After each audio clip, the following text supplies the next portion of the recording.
হামজাকে যেভাবে আসলে কাজে লাগানো উচিত বা যেভাবে কাজে লাগানো দরকার সেইটাকে আমরা হামজার থেকে আমরা আদায় করতে পারছি কিনা? হামজা যেই পরিমাণের বা যেই মানের ফুটবলার, না আমরা পাচ্ছি না, কারণ ওর মানে প্রতিটা মুভমেন্ট বোঝার মতো ক্ষমতা আমাদের প্লেয়ারদের এখনো হয়নি আমি মনে করি। সেই জায়গায় আসলে আমরা কোন জায়গাটায় উন্নতি করতে হবে বা কোন জায়গাটায় হামজার সাথে তাল মেলানোর জন্য কাজ করা উচিত? আমার মনে হয় যে স্ট্রাইকিং জোনটাকে আমরা যদি একটা সাউন্ড জায়গায় নিয়ে যেতে পারতাম, তাহলে হামজার উপর এত বেশি প্রেশার পড়তো না এবং ও আরও স্বাচ্ছন্দ্যভাবে আরও রিল্যাক্স মুডে সে ফুটবল খেলতে পারতো এবং ডেফিনেটলি আমরা একটা কমান্ডিং ভয়েসে আমরা খেলে জিতে আসতে পারতাম।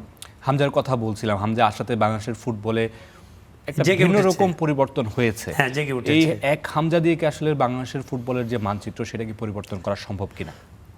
ওর এই হাইপটা যদি আমরা কাজে লাগাতে পারি, আমরা বিভিন্ন জেলা পর্যায়ে যে লিগগুলো হতো এগুলো যদি আবার পুনরায় চালু করা যেতে পারে, ডেফিনেটলি আমাদের অনেক হামজা চৌধুরী আমাদের অনেক গ্রামগঞ্জে পড়ে আছে, এদেরকে তুলে আনার দায়িত্ব আমাদের এবং এটা ফুটবল ফেডারেশনের দায়িত্ব।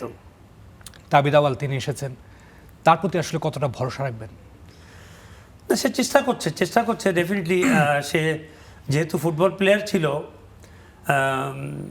তার নতুন ধ্যান ধারণা আমার কাছে খারাপ লাগে নাই, বাট এই যে বাইরে যে আউটসোর্সিংগুলো যে করছে এটাও তার মাধ্যমেও অনেক কিছু আমরা পেয়েছি। It's good. আমার মনে হয় আরও বেটার করা উচিত, যেহেতু আমাদের একটা স্বর্ণালী যুগ ছিল। আমাদের ফুটবল যখন হতো আমাদের সময়, তখন তো জাতি দুভাগে বিভক্ত হয়ে যেত।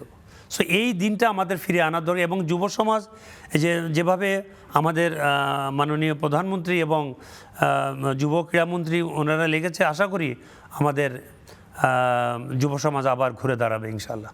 প্রধানমন্ত্রীর সাথে আপনার সাম্প্রতিক সময়ে একটা সাক্ষাৎ হয়েছে, একটু গল্পটা শুনতে চাই। সাম্প্রতিক সময় আপনাকে বলতে হয় আমাদের যৌবনের কথা।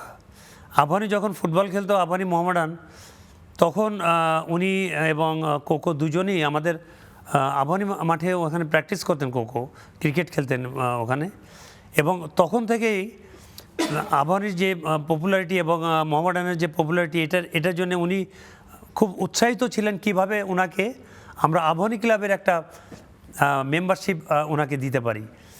আমার কাছে বারংবার উনি এসছে, আমি অথরিটিকে জানিয়েছিলাম এবং সে যে ওনার বাবার মতো শ্রদ্ধেয় মরহুম জিয়াউর রহমান সাহেবের মতো এত উৎসাহী প্রধানমন্ত্রী আমরা পেয়েছি, এটাকে আমরা কাজে লাগাতে চাই এবং আশা করি আমাদের ক্রীড়াঙ্গন আবার ঘুরে দাঁড়াবে ইনশাল্লাহ। ফুটবলের উন্নয়নে আসলে কী ধরনের কথা হয়েছে বা কোনো বার্তা দিয়েছেন কিনা? না, উনি যা বলেছে আমাদের ক্রীড়া প্রতিমন্ত্রীকে বলেছেন সব কিছু, এবং আমাদের সঙ্গে কথাও হবে। ক্রীড়া প্রতিমন্ত্রী আমাদের যেহেতু খুব স্নেহের পাত্র, উনি আমাদেরকে দাওয়াত দিয়েছেন, আমরা ওনার সঙ্গে বসবো। আপনাদের মতো যারা সাবেক ফুটবলার আছেন তাদেরকে আরেকটু বেশি ফুটবলের কাজে লাগানো যায় কিনা বাংলাদেশের ফুটবল উন্নয়নে? হ্যাঁ, ইট ডিপেন্ডস অন দেম। ওনারা যদি আমাদের কাজে লাগে, we are ready to serve. আমরা জাতিকে সেই পুরনো দিনে ফিরে কীভাবে নিয়ে যাওয়া যায়, কারণ জাতি দুভাগে বিভক্ত হয়ে যেত যখন আমরা ফুটবল খেলতাম। It's not a matter of joke. সারা বাংলাদেশ ওই 90 মিনিট শুধু ওই টেলিভিশনের দিকে চোখ থাকতো তাদের। সো এই জিনিসগুলো আবার ফিরিয়ে আনা যায় কিভাবে, সেইগুলো নিয়ে আমরা প্রতিমন্ত্রীর সঙ্গে, ক্রীড়া প্রতিমন্ত্রীর সঙ্গে আমরা কথা বলবো এবং আশা করি একটা সুফল আমরা পাবো।